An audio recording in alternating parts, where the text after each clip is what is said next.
friends, Shay here. So I am here for another video for you. We are continuing on with the lists of the year of 2023 today. And today we're going to be talking about the standalone mangas that I ended up falling in love with. Is this secretly another way for me to talk about a lot of queer manga that I loved this year? Yes. Yes, it is. But I have zero regrets. These series were fantastic. They are a single volume. So these are just the best standalone mangas that I read in the year of 2023.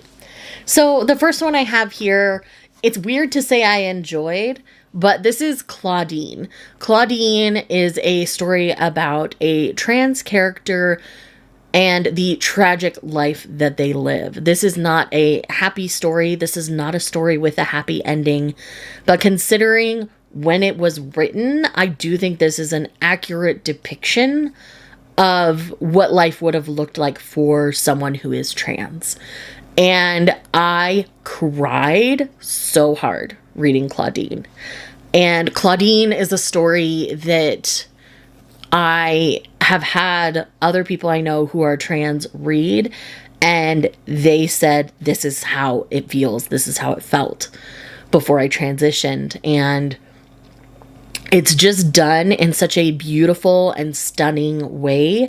It's really hard to say no to it. So if you've been sitting on Claudine, I would definitely recommend picking it up. Again, it's a single volume.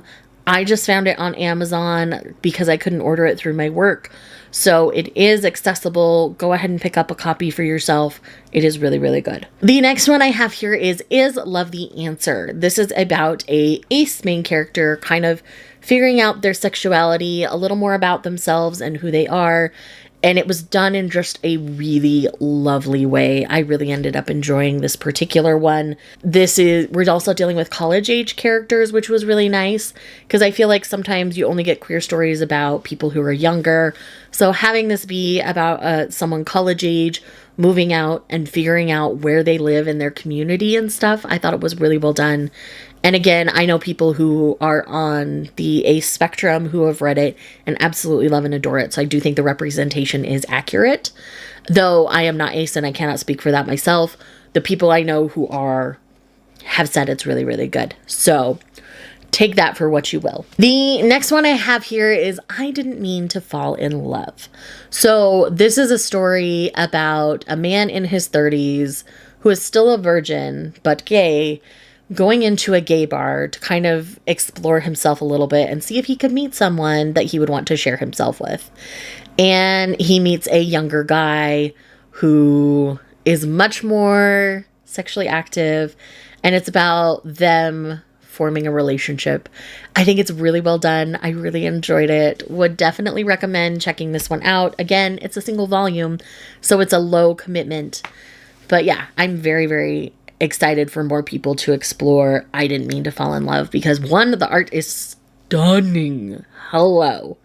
And secondly, the story is just really, really good. And about how sometimes people who are older are still virgins because they're afraid of being vulnerable and opening themselves up to someone who could hurt them. The next one I have here is Turns Out My Online Friend Is My Real Life Boss. Now this one recently got picked up for physical release from Kodansha. This has been in digital jail for a long time. So it's fun to see this one get a physical release. I do intend to pick it up because this is one that I really, really enjoyed.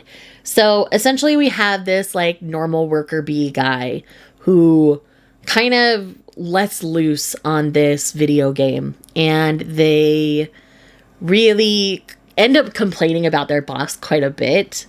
But the person that they're running around with is actually the boss at work.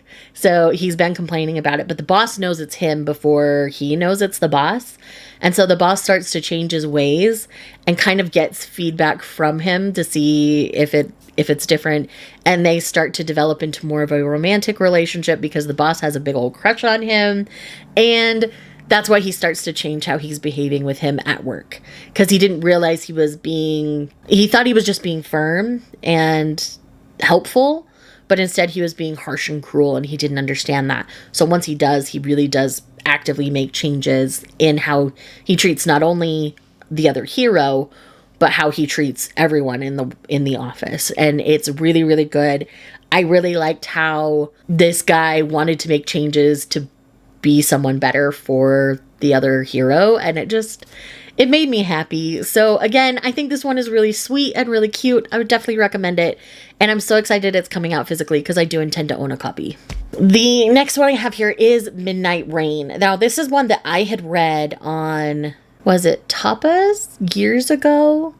Yeah, I think it was. And I really enjoyed it. It's a single contained volume from Sublime, and I had a really good time with this one. And you're essentially following like someone helping out someone else, and they end up kind of hooking up along the process. And again, I'm not going to say too much because it's a single volume here, but it's so good. Again, very stunning art. You have the very blonde man with the very dark broody man with the facial hair, and it just worked for me. And so do what you will with that knowledge, and I just had a good time, so you need to know that. And then the last one I have here is a really sweet Tokyopop standalone. It was probably my favorite Tokyopop standalone I read this year, and that is Delivery for You. So this is a story in which we're dealing with a guy who's become a shut-in. He does have a job. He works at a dry cleaner, and he ends up, like, when he's not at work, he's a shut-in, a video game shut-in at home. But he keeps ordering things to his house, and the delivery guy that comes is really cute, and he ends up crushing on him pretty hard. Little does he know, the delivery driver is also crushing on him. So there's a mutual pining situation going on here, and then it ends up that they end up in a relationship together, and it's really sweet and really cute. I really thoroughly enjoyed this particular one. Like I said, it was probably my favorite Tokyopop standalone I read this year. I think it's the only one I still own. I've been pretty good about like culling those from my collection as soon as I read them if I don't think I'm going to read them again. So again, I really enjoyed this one. I thought it was super sweet. So if you haven't tried Delivery for You, or it's been something you've been thinking about, I highly recommend checking it out because it was a really good time. So that is it for my standalone list. Technically, this was 6, so I hope you're okay with a little more than a top 5 on this one, but I thought you'd enjoy learning about all of these. So again, with that said, if you're here just because you love me, leave me like a delivery package emoji down below, and I will see you guys in the next one. Bye.